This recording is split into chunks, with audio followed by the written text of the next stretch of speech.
El año era 1847 y Puebla olía a pólvora, miedo y promesas que ya nadie creía posibles. Las calles empedradas guardaban ecos de guerra y pasos apresurados de quienes sobrevivían. El humo de las cocinas se mezclaba con el polvo levantado por soldados y comerciantes. Todo se movía con una urgencia extraña, como si el tiempo mismo estuviera roto. En la Plaza Mayor, los mercados seguían vivos porque el hambre nunca se detiene. Las voces de vendedores llenaban el aire con una normalidad que parecía desafiar la guerra. En las cantinas, los hombres bebían mezcal y discutían política con fervor religioso. En ese México, hablar de gobierno era casi lo mismo que rezar por salvación. A 2 horas de la ciudad, sobre un cerro de tierra roja, se alzaba una hacienda. Era imponente, construida no solo para vivir, sino para imponer miedo. Sus muros gruesos absorbían el sol como si quisieran guardar calor para tiempos oscuros. El portón de cedro y hierro parecía advertir que dentro mandaba una sola voluntad. Sobre la entrada, una cruz de talavera brillaba bajo el cielo, símbolo de fe y dominio. Para quienes la colocaron, Dios y la propiedad eran una misma cosa. Dentro vivían decenas de trabajadores con sus familias, atados por deudas eternas. Eran cadenas invisibles, diseñadas para nunca romperse. Había caballos finos, bodegas llenas de mezcal y una capilla adornada con oro. Todo hablaba de riqueza, pero también de control absoluto. En el corazón de la casa vivía el dueño de todo aquello, un hombre convencido de que el mundo le pertenecía por derecho. Don Aurelio Villanueva caminaba con la seguridad de quien nunca ha sido cuestionado. Su mirada pesaba sobre los demás como una orden silenciosa. Tenía manos que no conocían el trabajo del campo, pero sí el poder del castigo. Su presencia bastaba para recordar quién mandaba en cada rincón. Había heredado la hacienda joven y la gobernaba con inteligencia y dureza. El respeto que inspiraba era indistinguible del miedo que provocaba. Para él, ambas cosas eran exactamente lo mismo. Quien obedecía merecía existir, quien dudaba debía aprender. Su esposa, Inés, era todo lo contrario a él. Donde él imponía, ella observaba en silencio. Su belleza era serena, casi frágil, pero sus ojos guardaban secretos profundos. Era una mujer que entendía más de lo que decía. Se había casado sin elegir, como tantas mujeres de su clase. La decisión fue tomada por otros, mucho antes de que pudiera opinar. Aprendió pronto que sobrevivir era una habilidad, no una garantía. Cada paso debía medirse como si caminara sobre hielo fino. No sufría golpes constantes, pero sí un control absoluto. Su vida estaba definida por límites invisibles y firmes. No podía salir sola ni decidir sobre su propio tiempo. Era libre solo en apariencia, prisionera en cada detalle. La casa era hermosa, pero también era una jaula decorada con elegancia y silencio. En los corredores del servicio, las verdades circulaban en susurros. Ahí nacían las historias que nadie se atrevía a decir en voz alta. Uno de esos nombres era Tobías, un hombre que despertaba respeto y algo cercano al temor. Había llegado años atrás, traído como pago de una deuda. Un hombre convertido en moneda, como si su vida fuera negociable. Su origen era incierto, perdido entre rumores y recuerdos fragmentados. Algunos decían África, otros simplemente callaban. Su piel oscura brillaba bajo el sol, como metal pulido por el tiempo. Su cuerpo hablaba de esfuerzo, resistencia y disciplina. Se movía con precisión, evitando todo gesto innecesario. Había aprendido que cada movimiento podía ser juzgado. Trabajaba sin quejarse, observaba sin hablar demasiado. Sobrevivir era su única certeza. Con los animales tenía una conexión especial. Parecía entenderlos de una forma que nadie más lograba. También conocía las plantas y sus propiedades curativas, un conocimiento antiguo que había viajado con él desde lejos. Nadie decía en voz alta lo que algunos comenzaban a notar. Entre Tobías e Inés existía algo imposible. No empezó como un plan ni como un deseo consciente. Surgió en silencio, como las cosas verdaderas. Un día, ella lo vio en la biblioteca, mirando un libro. No leía, solo observaba con una mezcla de deseo y distancia. En ese instante, algo cambió dentro de ella. Reconoció en él una profundidad que el mundo negaba. Le ofreció enseñarle a leer, con cuidado y discreción. Él dudó, pero aceptó con una decisión silenciosa. Las lecciones ocurrieron en secreto, en momentos robados al tiempo. Cada palabra aprendida era un acto de resistencia. Tobías aprendía rápido, con hambre de conocimiento, como alguien que había esperado toda su vida ese momento. A cambio, él le hablaba de su tierra lejana, historias incompletas pero llenas de vida. Le describía olores, sonidos y recuerdos de un mundo perdido, un mundo que existía ahora solo dentro de él. Le hablaba de su madre, cada vez más borrosa en su memoria, pero aún presente en su corazón como una herida viva. Compartían palabras como quien comparte refugio, un espacio donde el mundo no podía entrar. Ahí, sin jerarquías ni miedo, se encontraban como iguales, como dos seres humanos en medio de un sistema que los negaba.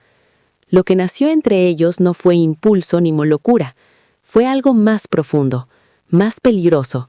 Fue amor, un amor imposible en ese tiempo y lugar. Sabían que no tenía futuro, sabían que podía destruirlos, pero aún así no pudieron detenerlo, porque algunas verdades no se eligen, solo se viven. Cuando Inés descubrió su embarazo, el mundo se quebró, no en partes visibles, sino en algo más profundo. Se quedó horas en silencio procesando lo inevitable. No sentía culpa, sino claridad. Sabía que había elegido, y sabía que debía enfrentar las consecuencias. Conocía a su esposo y conocía su mundo. Sabía lo que vendría sin necesidad de imaginarlo. Don Aurelio celebraba el futuro heredero con orgullo.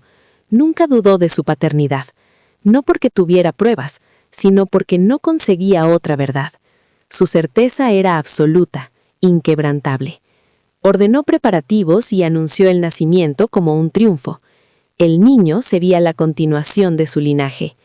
Mandó traer médicos y preparar habitaciones especiales. Todo debía estar a la altura de su apellido. Inés observaba todo en silencio, llevando dentro de sí una verdad que nadie sospechaba. Cada día que pasaba la acercaba más al momento inevitable, un momento que cambiaría todo para siempre. El embarazo avanzó entre apariencias y secretos, dos realidades coexistiendo en el mismo espacio, una visible, llena de orgullo y expectativas, otra oculta, cargada de miedo y verdad. El tiempo siguió su curso, sin detenerse, como siempre lo hace, indiferente a los destinos humanos. Llegó noviembre con sus vientos fríos. La sierra anunciaba el cambio de estación. La noche del parto fue silenciosa y tensa, como si el mundo contuviera la respiración. Dentro de la habitación, la vida estaba a punto de nacer, y con ella, una verdad imposible de ocultar por mucho tiempo. Salieron de la habitación con las velas parpadeando y el aire frío entrando por las rendijas de las ventanas. Los niños aprendieron a reconocer ese silbido como señal de que había que buscar cobija. Dolores llegó a media tarde, acompañada por Petra para asistir en el parto. Dolores tenía 60 años, con décadas de experiencia atendiendo partos en la Sierra Poblana. Había traído al mundo más de 300 niños y había perdido a 34. Sus manos eran grandes y seguras. Su voz sabía cuándo importaba más el tono que las palabras. Dolores fue la primera en ver al bebé, y lo limpió con la misma ternura de siempre. Acomodó al niño sobre el pecho de Inés, que estaba agotada y sudada. Retrocedió hacia la pared, queriendo volverse parte de ella mientras Inés sostenía al bebé. El bebé tenía ojos grandes y oscuros de su madre, manos diminutas y piel luminosa. Inés lo miró largo tiempo antes de apretarlo contra su pecho con amor profundo. Don Aurelio entró 3 minutos después. Su expresión reflejaba propiedad y cálculo.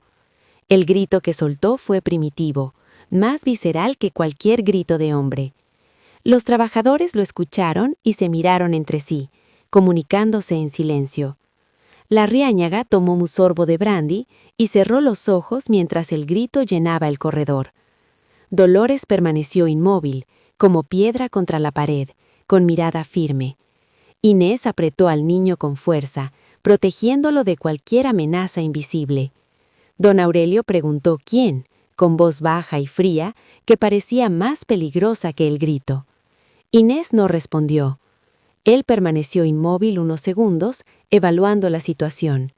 Se dio la vuelta y salió del cuarto. Sus pasos sonaban como martillos sobre el ladrillo. Esa noche, antes del amanecer, ordenó llamar a sus hombres de confianza. Cipriano Eras, el capataz, llegó con su cicatriz larga en el cuello y su lealtad comprobada. El segundo hombre, el mudo, llegó silencioso, eficiente y discreto por su incapacidad de hablar. Los tres se reunieron en el despacho con una botella de mezcal y la puerta cerrada.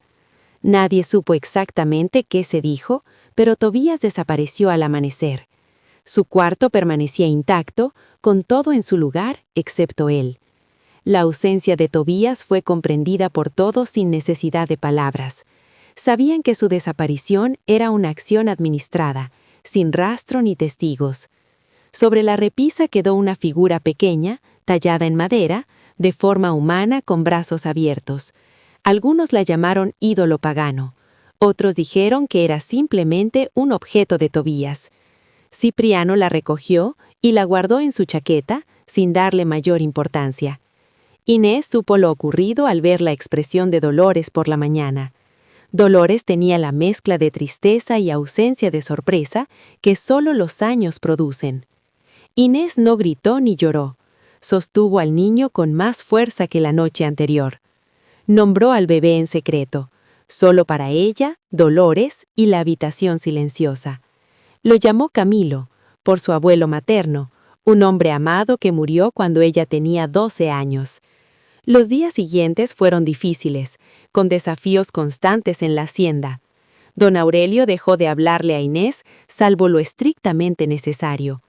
El niño debía ser criado en el ala de servicio, bajo el cuidado de Dolores y Petra. Camilo existiría, pero no sería reconocido oficialmente en la casa principal. Inés aceptó provisionalmente, acumulando secretos como moneda de futuro poder. Genaro Villanueva, hermano de Aurelio, llegó semanas después desde Ciudad de México. Era similar a su hermano, pero impulsivo y astuto, distinto en fondo y carácter. Durante 3 días habló mucho con Aurelio y dirigió frialdad hacia Inés, sin insultos. Don Aurelio decidió llevar al niño a un orfanato en Puebla y hacer el papeleo necesario. Inés lo confrontó con voz firme, nueva y decidida, mostrando autoridad sobre su hijo. El niño no saldría de la hacienda, y cualquier intento sería enfrentado con sus secretos. El equilibrio en la hacienda cambió. Se sentía en el aire como antes de una tormenta. Se inició una guerra fría entre los adultos, visible en tensiones silenciosas. Dolores y Petra formaban un círculo protector alrededor de Inés y Camilo. Camilo crecía con inconsciencia de la tragedia que lo rodeaba. A los 2 meses reconocía la voz de su madre y a los 3 reía con luminosidad. Sus ojos eran negros y enormes, recordándole a Tobías cada mañana. Una tarde, mientras Dolores bañaba a Camilo, le reveló a Inés que Tobías no estaba muerto. Inés escuchó sin levantar la vista, concentrada en doblar la ropa del bebé. El secreto consolidó en Inés una fuerza silenciosa que había ido acumulando años. Camilo se convirtió en centro de cuidado, protegido por la discreción de Dolores y Petra.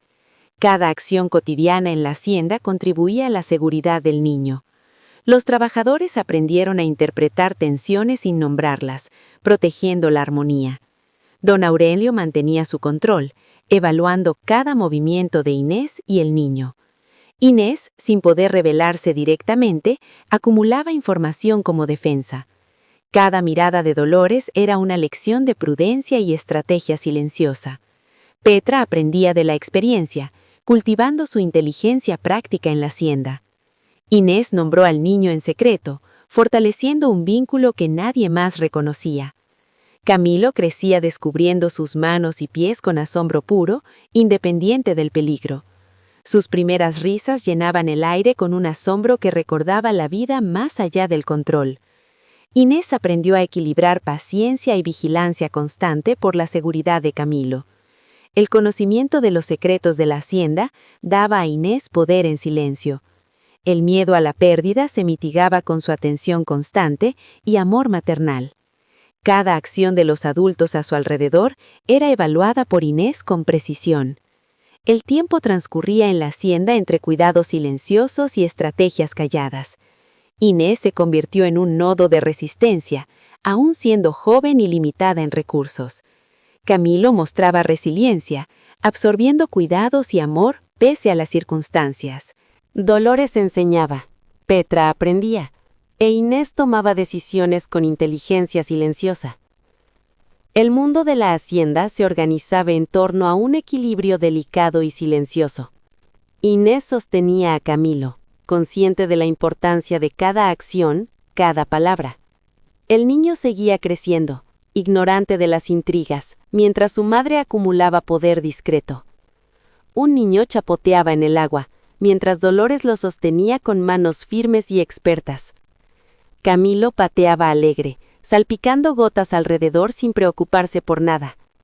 Inés observaba en silencio, intentando descifrar la lógica de la adultez. Dolores explicó que Cipriano bebía solo por remordimiento, nunca por satisfacción. Si hubiera matado, estaría tranquilo, pero estaba inquieto, y eso decía todo.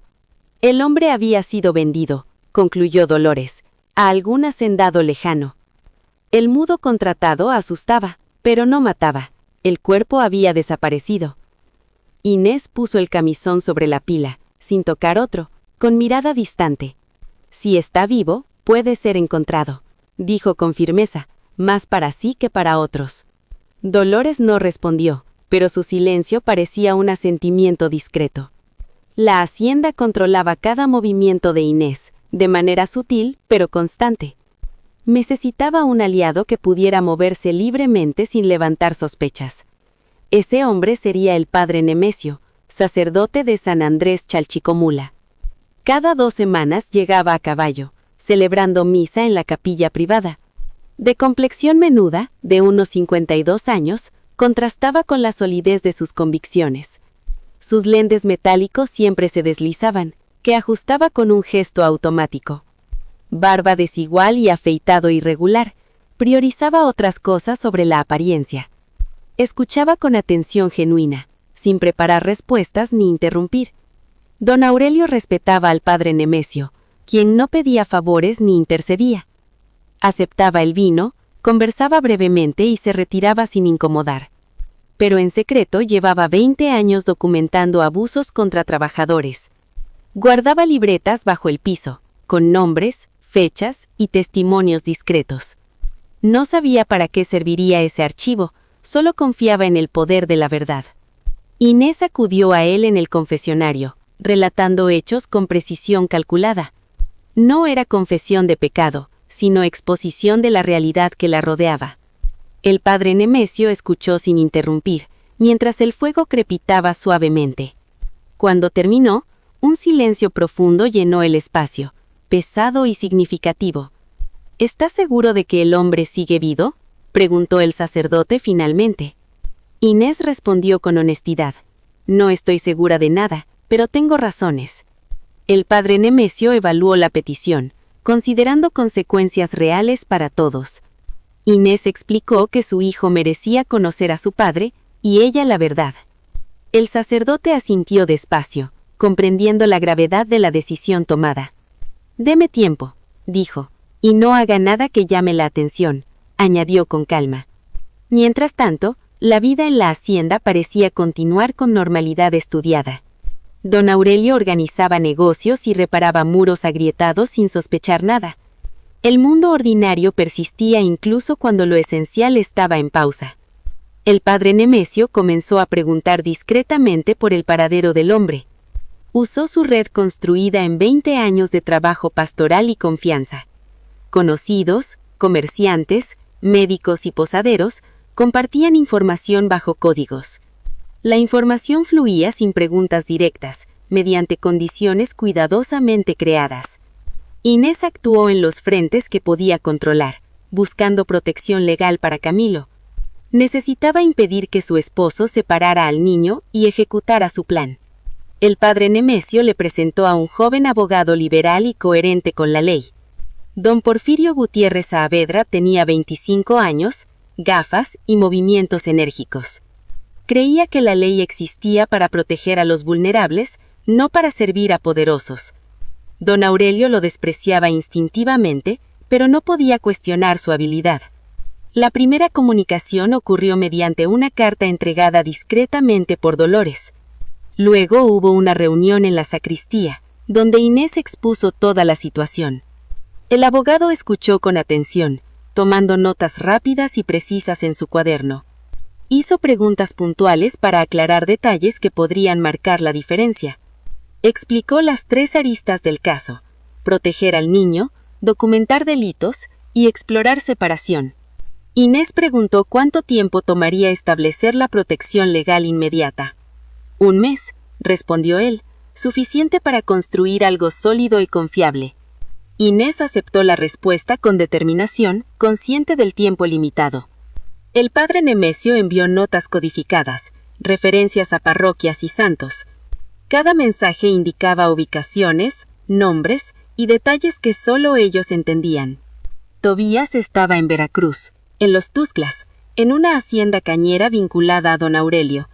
Registrado bajo una identidad falsa, la práctica habitual de transferencias discretas. Inés guardó la nota dentro del doble fondo de su costurero, junto a otras. Miró a Camilo dormido, mezcla hermosa y desgarradora de sus padres.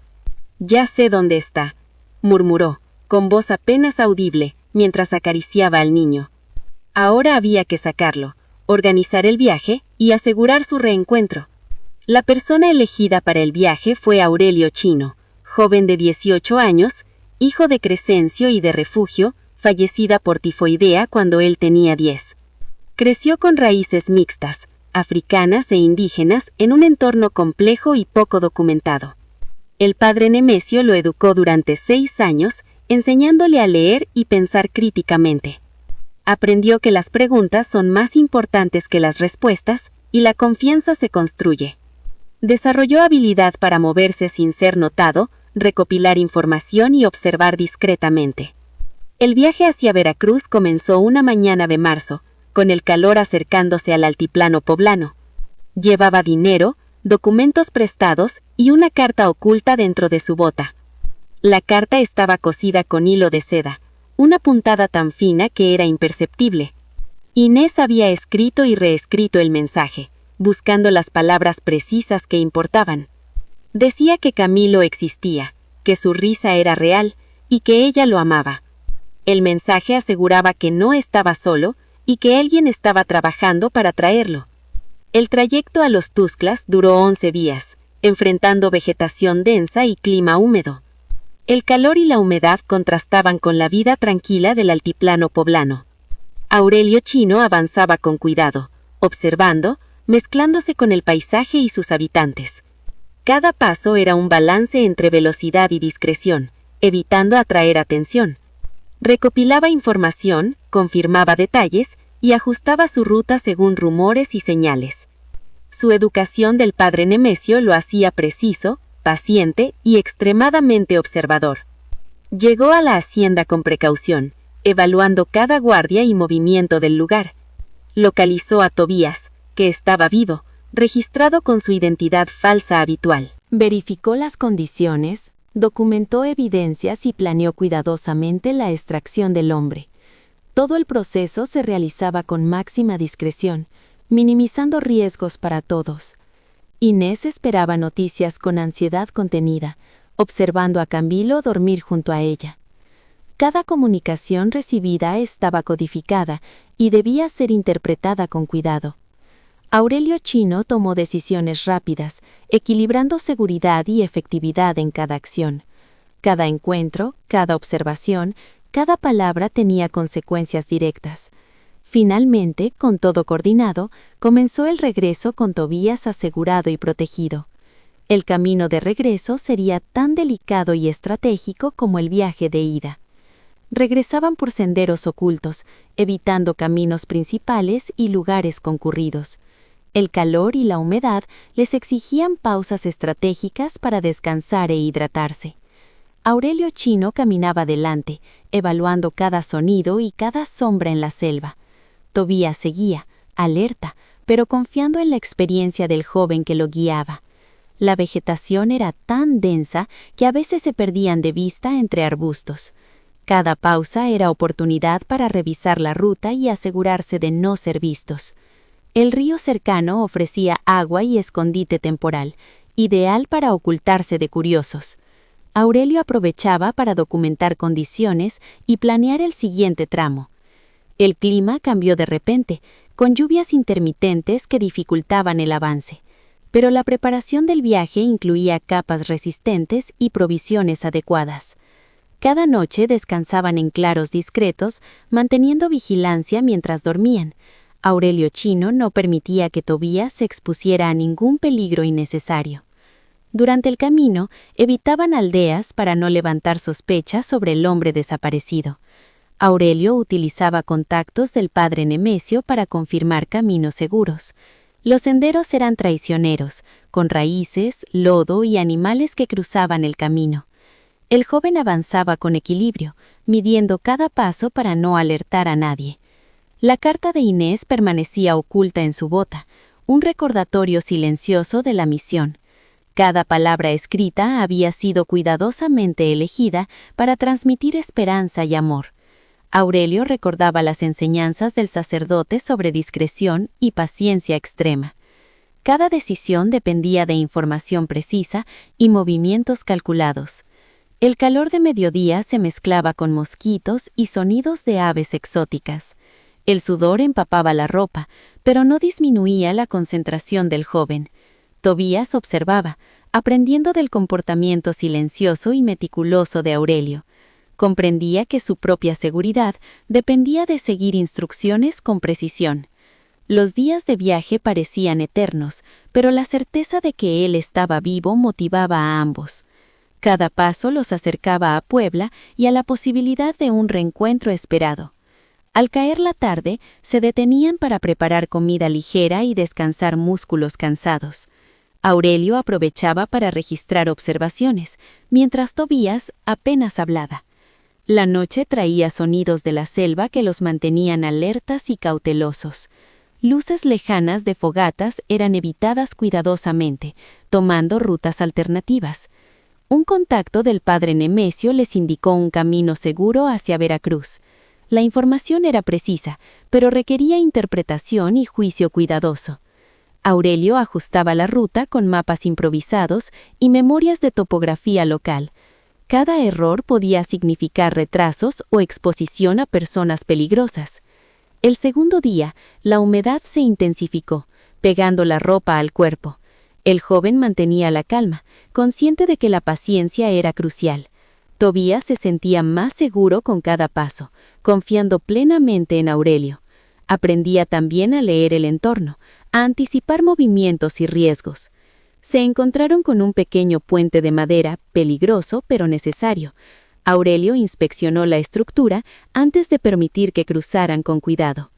El río debajo corría rápido, un recordatorio constante de la precariedad de la misión. Tobías cruzó con cautela, siguiendo las indicaciones precisas del joven guía. Cada noche, Aurelio revisaba provisiones y evaluaba la salud del hombre a su lado. La resistencia física era importante, pero la mental era igualmente crucial. Durante el camino, recordaban palabras de Inés, motivación silenciosa para no fallar. El amor y la determinación de la madre se sentían presentes en cada paso. Finalmente, tras días de esfuerzo, comenzaron a reconocer señales del altiplano poblano. El clima fresco y los aromas conocidos les daban esperanza y confianza. Contactaron con un mensajero del padre Nemesio para informar del progreso seguro. Las instrucciones eran precisas, pero requerían interpretación y juicio cuidadoso. Aurelio ajustaba la ruta con mapas improvisados y memorias de topografía local. Cada error podía significar retrasos o exposición a personas peligrosas. El segundo día, la humedad se intensificó, pegando la ropa al cuerpo. El joven mantenía la calma, consciente de que la paciencia era crucial. Tobías se sentía más seguro con cada paso, confiando plenamente en Aurelio. Aprendía también a leer el entorno, a anticipar movimientos y riesgos. Se encontraron con un pequeño puente de madera, peligroso pero necesario. Aurelio inspeccionó la estructura antes de permitir que cruzaran con cuidado. El río debajo corría rápido, un recordatorio constante de la precariedad de la misión. Tobías cruzó con cautela, siguiendo las indicaciones precisas del joven guía. Cada noche, Aurelio revisaba provisiones y evaluaba la salud del hombre a su lado. La resistencia física era importante, pero la mental era igualmente crucial. Durante el camino, recordaban palabras de Inés, motivación silenciosa para no fallar. El amor y la determinación de la madre se sentían presentes en cada paso. Finalmente, tras días de esfuerzo, comenzaron a reconocer señales del altiplano poblano. El clima fresco y los aromas conocidos les daban esperanza y confianza. Contactaron con un mensajero del padre Nemesio para informar del progreso seguro. Las instrucciones eran precisas, pero requerían interpretación y juicio cuidadoso. Aurelio ajustaba la ruta con mapas improvisados y memorias de topografía local. Cada error podía significar retrasos o exposición a personas peligrosas. El segundo día, la humedad se intensificó, pegando la ropa al cuerpo. El joven mantenía la calma, consciente de que la paciencia era crucial. Tobías se sentía más seguro con cada paso, confiando plenamente en Aurelio. Aprendía también a leer el entorno, a anticipar movimientos y riesgos. Se encontraron con un pequeño puente de madera, peligroso pero necesario. Aurelio inspeccionó la estructura antes de permitir que cruzaran con cuidado. El río debajo corría rápido, un recordatorio constante de la precariedad de la misión. Tobías cruzó con cautela, siguiendo las indicaciones precisas del joven guía. Cada noche, Aurelio revisaba provisiones y evaluaba la salud del hombre a su lado. La resistencia física era importante, pero la mental era igualmente crucial. Durante el camino, recordaban palabras de Inés, motivación silenciosa para no fallar. El amor y la determinación de la madre se sentían presentes en cada paso. Finalmente, tras días de esfuerzo, comenzaron a reconocer señales del altiplano poblano. El clima fresco y los aromas conocidos les daban esperanza y confianza. Contactaron con un mensajero del padre Nemesio para informar del progreso seguro. Las instrucciones eran precisas, pero requerían interpretación y juicio cuidadoso. Aurelio ajustaba la ruta con mapas improvisados y memorias de topografía local. Cada error podía significar retrasos o exposición a personas peligrosas. El segundo día, la humedad se intensificó, pegando la ropa al cuerpo. El joven mantenía la calma, consciente de que la paciencia era crucial. Tobías se sentía más seguro con cada paso, confiando plenamente en Aurelio. Aprendía también a leer el entorno, a anticipar movimientos y riesgos. Se encontraron con un pequeño puente de madera, peligroso pero necesario. Aurelio inspeccionó la estructura antes de permitir que cruzaran con cuidado. El río debajo corría rápido, un recordatorio constante de la precariedad de la misión. Tobías cruzó con cautela, siguiendo las indicaciones precisas del joven guía. Cada noche, Aurelio revisaba provisiones y evaluaba la salud del hombre a su lado. La resistencia física era importante, pero la mental era igualmente crucial. Durante el camino, recordaban palabras de Inés, motivación silenciosa para no fallar. El amor y la determinación de la madre se sentían presentes en cada paso. Finalmente, tras días de esfuerzo, comenzaron a reconocer señales del altiplano poblano. El clima fresco y los aromas conocidos les daban esperanza y confianza. Contactaron con un mensajero del padre Nemesio para informar del progreso seguro. Las instrucciones eran precisas, pero requerían interpretación y juicio cuidadoso. Aurelio ajustaba la ruta con mapas improvisados y memorias de topografía local. Cada error podía significar retrasos o exposición a personas peligrosas. El segundo día, la humedad se intensificó, pegando la ropa al cuerpo. El joven mantenía la calma, consciente de que la paciencia era crucial. Tobías se sentía más seguro con cada... Tobías bebía agua con calma. Su mirada estaba fija en la nada. Aurelio se sentó a su lado. Comenzó con charlas triviales para no levantar sospechas. Habló sobre el clima y la vida cotidiana. Todo parecía casual, nada urgente. Luego bajó la voz. Preguntó por Inés con discreción absoluta. Tobías tensó el cuerpo. Algo cambió en él, sutil pero notable. El hombre grande parecía volver a la vida tras meses de rutina opresiva. Preguntó con voz áspera sobre el bienestar del niño. El miedo estaba presente. Aurelio aseguró que el niño estaba bien. Tenía su risa intacta. Tobías cerró los ojos. Sentía cómo la tensión acumulada comenzaba a ceder. El pueblo seguía con su ritmo indiferente. La vida continuaba sin interrupciones. Mujeres cargaban canastas, niños corrían. Un hombre dormía bajo un árbol. El calor húmedo envolvía todo, diferente del altiplano seco que él recordaba. Tobías preguntó cómo sería liberado.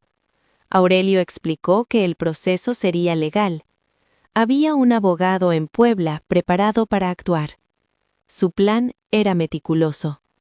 Tobías debía mantener la calma. 4 semanas más de espera sin incidentes. Él asintió. Sobrevivió meses. 4 semanas no eran un obstáculo. Aurelio regresó por el mismo camino. Llevaba noticias y provisiones para el viaje. Mientras tanto, el abogado Gutiérrez Saavedra preparaba el expediente legal. Revisaba contratos y registros falsificados. Buscaba irregularidades que favorecieran a Tobías. El juez Flores Campos era clave. Hombre prudente, con convicciones firmes. Se reuniría con Gutiérrez para evaluar la legalidad del caso.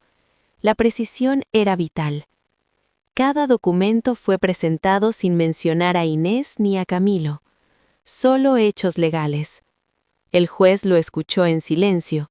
La sala estaba cargada de tensión contenida. Preguntó si Gutiérrez comprendía lo que pedía.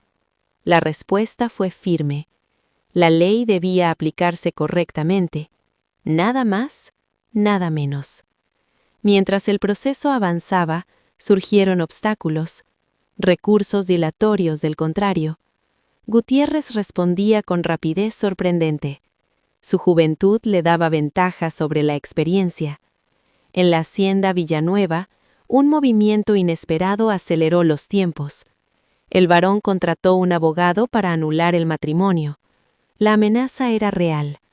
Si prosperaba, Inés perdería todo.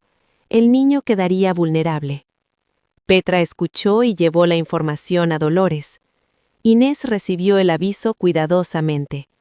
Se coordinó un mensaje secreto. La teatralidad doméstica cubría la comunicación. Inés debía firmar un poder notarial. Solo así Gutiérrez podría actuar en su nombre. El documento fue redactado por el padre Nemesio. Caligrafía clara y ordenada. Firmado en la sacristía, con testigos discretos. Todo se realizó con precisión. El poder llegó a manos de Gutiérrez. La acción legal podía comenzar inmediatamente. El viernes la demanda del varón fue respondida con un contrafuego legal. Cargos por fraude y complicidad se añadieron al expediente. El juez admitió la revisión. Don Aurelio se enteró por su administrador. La información llegó como urgencia. Se encerró en su despacho. La tensión era evidente para quienes lo rodeaban. La red de influencias comenzó a desmoronarse rápidamente. Los aliados desaparecieron. Vecinos y políticos dejaron de responder. La caída fue implacable y silenciosa. Cipriano desapareció de la hacienda. Nadie lo buscó con empeño. Fue localizado en Cholula, detenido sin incidentes, sin resistencia. En los Tuxtlas el proceso legal concluyó. Tobías recibió la notificación de libertad. El hacendado calculó la pérdida y decidió no pelear. La derrota era inevitable. Tobías salió por la puerta principal. Llevaba solo lo esencial. Aurelio Chino lo esperaba en el pueblo. Tenía provisiones y un caballo prestado. Le entregó la figura de madera que había rescatado, valor simbólico incalculable. Tobías la sostuvo y la reconoció de inmediato. Guardó el objeto contra el pecho. Agradeció con sinceridad. Aurelio respondió con una indiferencia fingida. El padre Nemesio insistió en recuperar la figura. Su convicción era fuerte, inexplicable. El viaje a Puebla tomaría una semana si no llovía, 2 si lo hacía. Llegaron en mayo, con jacarandas floreciendo. El aire olía a tierra y copal. Tobías observaba la ciudad. Emociones encontradas lo abrumaban. Miedo, reconocimiento y esperanza se mezclaban en su pecho. Cada paso era intenso. El padre Nemesio lo recibió con calma. Explicó todo el plan con precisión. El varón había sido citado al tribunal. La situación legal avanzaba con cuidado. Cada detalle del contrato de servidumbre fue revisado. La irregularidad era la clave. Los documentos vinculaban directamente al hacendado. La evidencia era sólida. El juez presentó todo con claridad. La defensa del varón se encontró sin sorpresa. El juez actuó con rapidez. La independencia y prudencia marcaron la diferencia. El proceso avanzaba, evitando errores que podrían retrasar la libertad. Los recursos dilatorios del contrario fueron neutralizados con precisión y paciencia. Cada movimiento era estratégico. Gutiérrez Saavedra no dormía más de 4 horas. En la hacienda, el ambiente cambió. La tensión se palpaba en el aire. El sonido de objetos rotos anunciaba frustración. La impotencia se manifestaba. La caída de aliados fue veloz. Nadie quiso permanecer al lado de un perdedor. El poder económico del varón comenzó a desvanecerse. Las conexiones se rompían. Los hacendados vecinos ya no respondían. Las cartas y favores desaparecieron. El obispado se distanció. El riesgo de implicaciones lo hacía prudente. Cipriano y otros colaboradores desaparecieron de manera estratégica. Nadie insistió. El proceso legal concluyó en Veracruz. Tobías fue liberado formalmente. Los documentos invalidaban el contrato. La justicia se hizo efectiva, aunque tardía.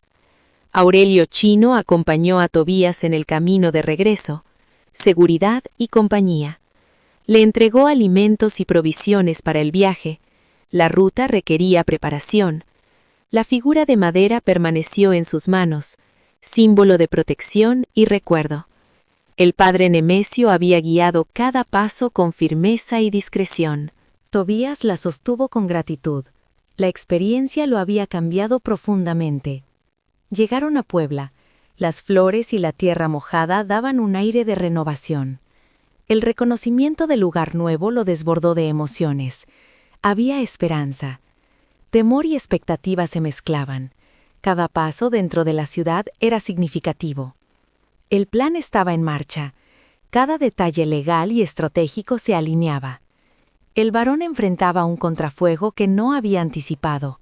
La ventaja era de Tobías. El cambio era tangible.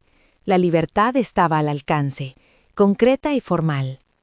La combinación de justicia, estrategia y paciencia logró lo que parecía imposible. El proceso legal demostró que la preparación y la persistencia vencen la opresión. Tobías finalmente podía respirar. Cada paso, cada espera había valido la pena. Aurelio Chino se mantenía a su lado. La compañía era tan valiosa como la libertad.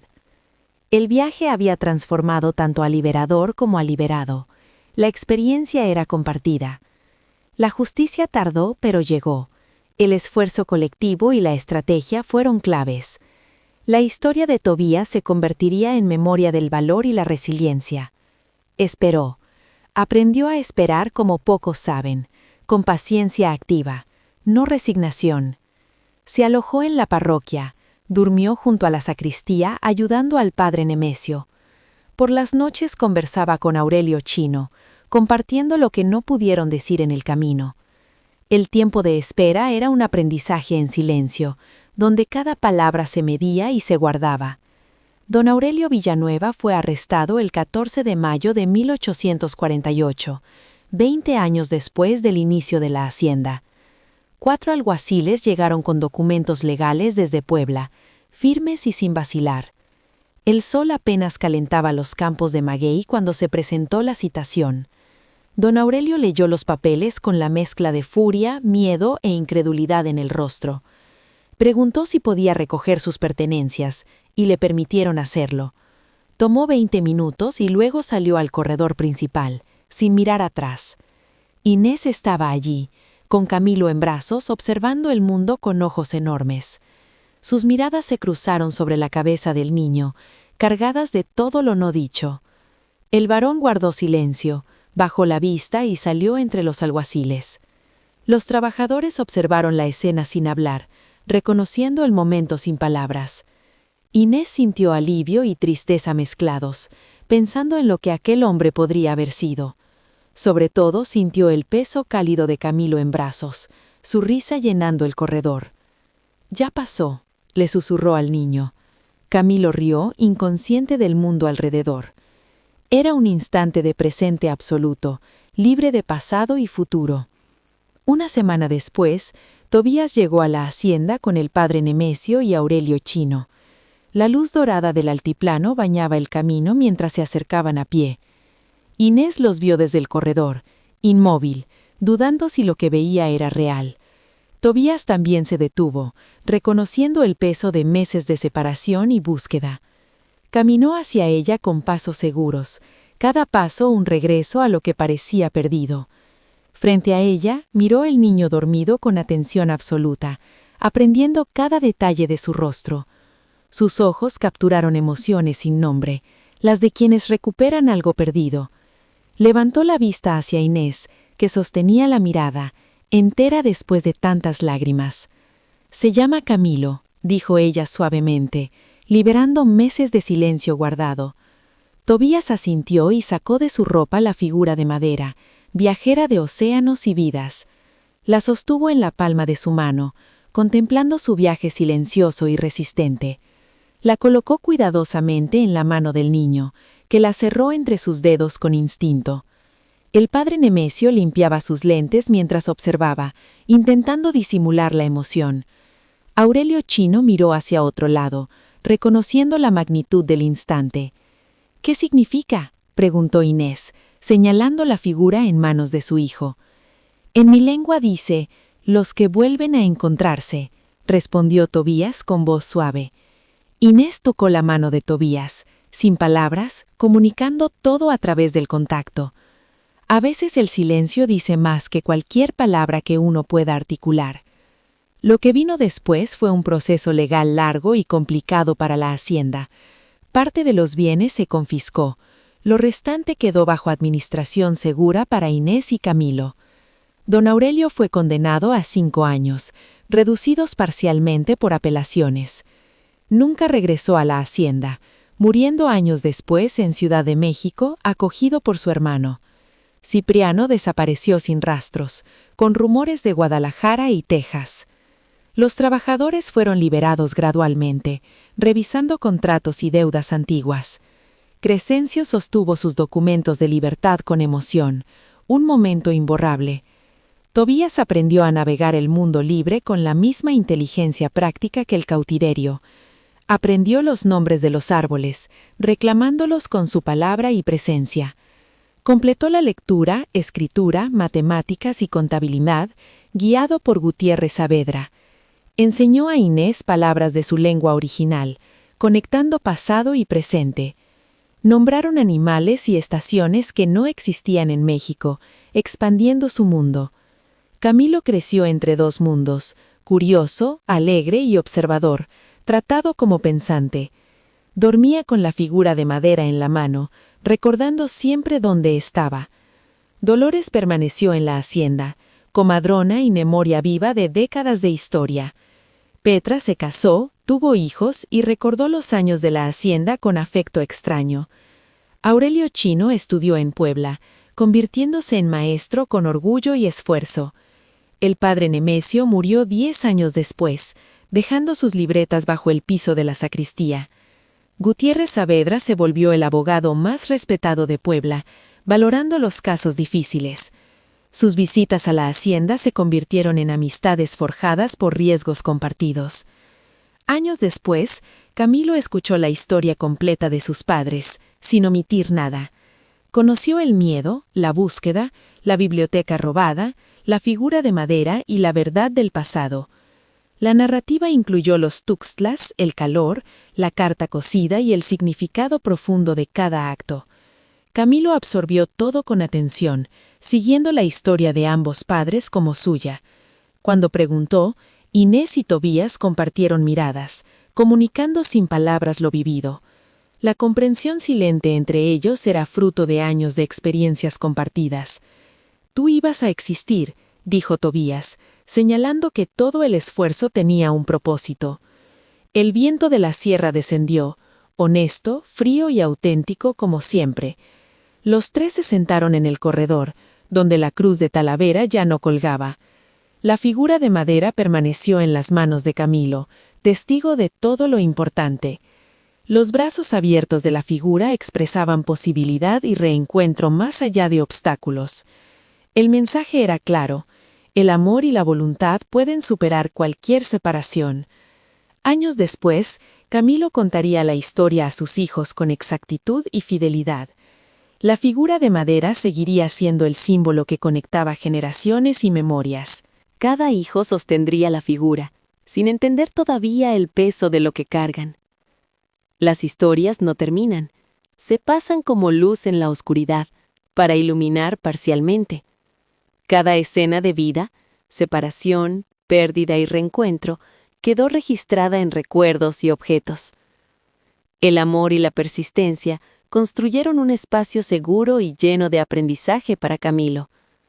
La hacienda se convirtió en lugar de memoria, enseñanza y conexión entre generaciones. Los trabajadores liberados continuaron sus vidas, llevando consigo la justicia y la libertad obtenidas. Tobías enseñó a Inés y a Camilo no solo palabras, sino raíces, historias y resiliencia. El niño aprendió del pasado y del presente, integrando culturas, lenguajes y emociones profundas. Cada acto cotidiano, cada mirada y cada palabra tuvieron peso y significado en la reconstrucción. El hogar de la hacienda volvió a llenarse de risas, aprendizajes y respeto mutuo. Camilo creció fuerte, curioso y consciente de su historia y de la de su familia.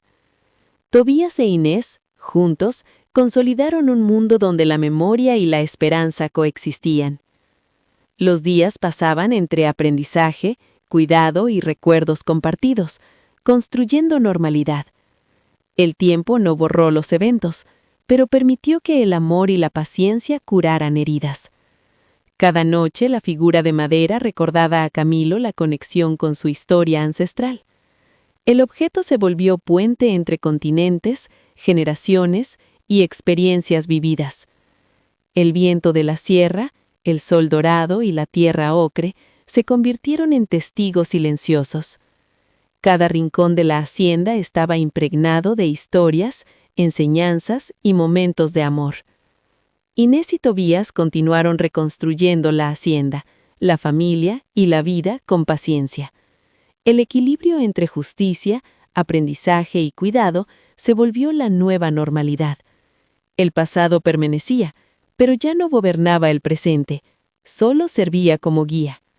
Camilo absorbía todo con asombro, absorbiendo tanto historia como amor y resiliencia. Cada acto de enseñanza, cada lección y cada palabra fueron depositadas en él. La figura de madera y su significado permanecieron como símbolos de unión y reencuentro. El tiempo pasó, pero la memoria de aquellos días permaneció viva en todos. Cada historia, cada risa, cada lágrima fue transmitida con exactitud a la siguiente generación. El amor sobrevivió a los miedos, al cautiverio y a la injusticia, construyendo un legado. El reencuentro, la paciencia y la voluntad se convirtieron en pilares de la familia y la hacienda. Los recuerdos del pasado enseñaron lecciones de resiliencia, paciencia y justicia a Camilo. Cada día reforzaba la conexión entre las raíces africanas, la vida en México y la familia. La hacienda se llenó de vida, educación, libertad y esperanza, todo sustentado en esfuerzo y amor. Los adultos guiaron con sabiduría, y los niños aprendieron a vivir con curiosidad y respeto. Camilo, al crecer, comprendió el valor de la verdad completa, incluso cuando duele. Aprendió que la honestidad y la memoria fortalecen a quienes heredan la historia familiar. La figura de madera seguía siendo el centro de los momentos importantes y significativos. Su significado se transmitió de generación en generación, preservando la memoria y la esperanza.